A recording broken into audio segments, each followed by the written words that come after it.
Hello there. In this video, I'd like to bring you through a series of questions to help you determine whether you should use social media as part of your marketing efforts as in your business strategy. I will be right back.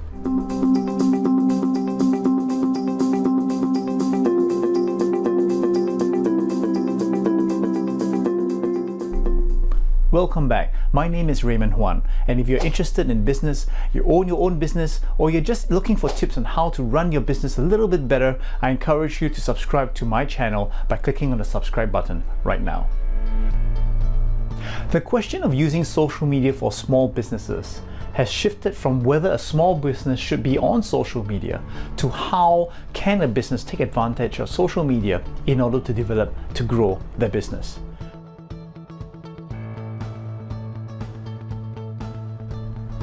If your customers, potential or current, hang out on social media, perhaps you should consider hanging out with them on that platform too.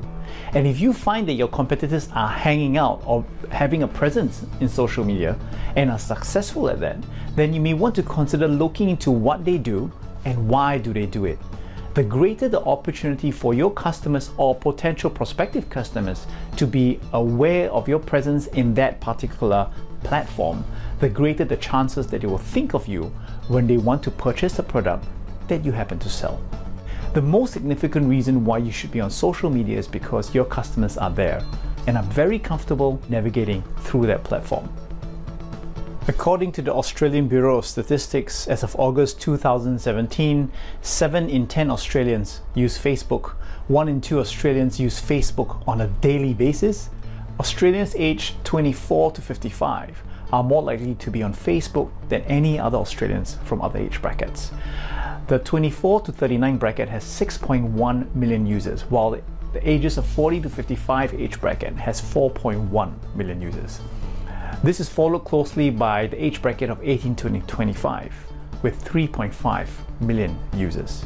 1 in 2 Australians use YouTube, 1 in 5 Australians use Instagram, and 1 in 6 Australians use Snapchat.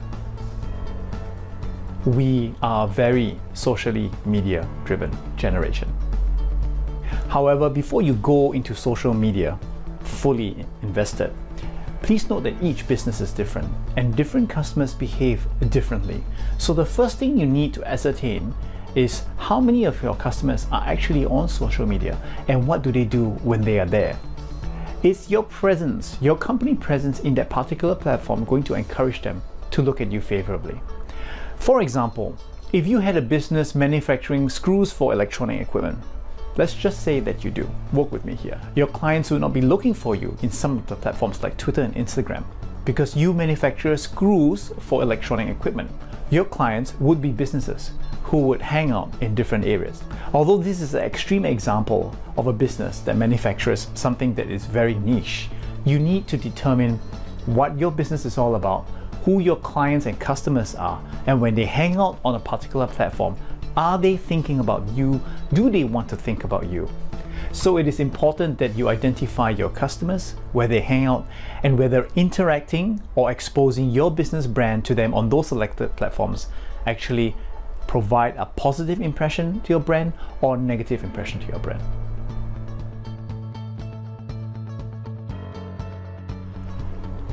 Social media can typically help your business in 3 ways. Firstly, reach. Social media itself allows you and provides a platform for you to get closer to your customers and where they hang out. The second is engagement. It gives your customers the opportunity to have an informal channel to have communication with you or to talk to you. Aside from the usual channels of a phone call, email, or personal visit, a lot of people feel more comfortable approaching businesses by making simple inquiries through the reviews and comments through social media. The third thing is customer service and research. Now, if you consider this as a platform for you to listen to what your customers are saying about you and their inquiries, that is market information.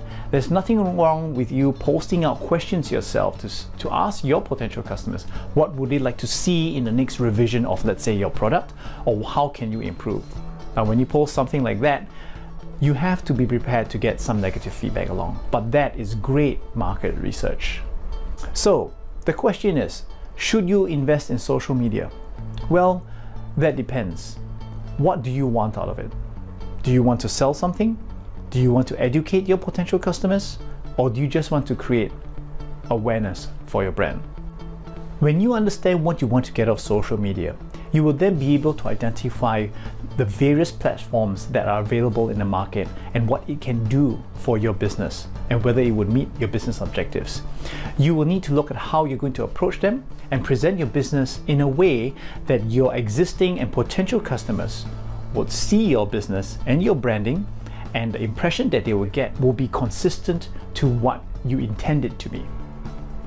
If you are interested to know more what a business has to go through when it faces exponential growth, you can download the first chapter of the book, 20K to 2 million in 2 years, absolutely free, by visiting my website that is appearing before you right now.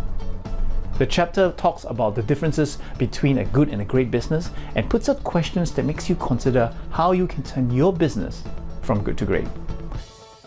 Thank you very much for watching this video, and I look forward to catching up with you in the next time very soon.